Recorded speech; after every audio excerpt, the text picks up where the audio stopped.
তিনি ছিলেন মধ্যম আকৃতির, তিনি না লম্বা, তিনি না খাটো, তিনি ছিলেন মাঝারি আকৃতির। তার চুলগুলো ছিল ঘাড় পর্যন্ত প্রলম্বিত।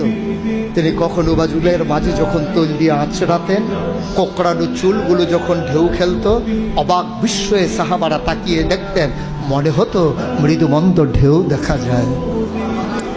তার কপালটা ছিল চওড়া, কপালটা ছিল শুভ্র সাদা, তার চোখের ধনুকের মতো বাঁকা ছিল তার চোখের ভ্রু, আর চোখের পাতাগুলো ছিল গোলাপি রঙের, গোলাপ ফুটন্ত গোলাপের এক একটা গোলাপের পাপড়ির মতো।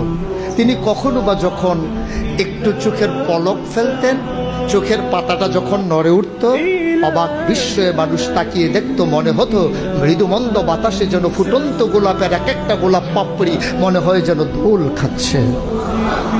তার চোখের সাদা অংশ ছিল রক্তিমাভ সাদা, কালো অংশ ছিল তার কৃষ্ণ কালো। তার নাকটা ছিল খাড়া, নাকের ছিদ্রগুলো ছিল ছোট ছোট, ঠোঁটগুলো ছিল তার গোলাপি রঙের। তিনি কখনো বা যখন মুচকি হাসতেন, ঠোঁট দুটো যখন একটু ফাঁক হতো, অবাক বিস্ময়ে মানুষ তাকিয়ে দেখত, মনে হতো কোথাও যেন বিজলি চমকিয়েছে। সুবহানাল্লাহ।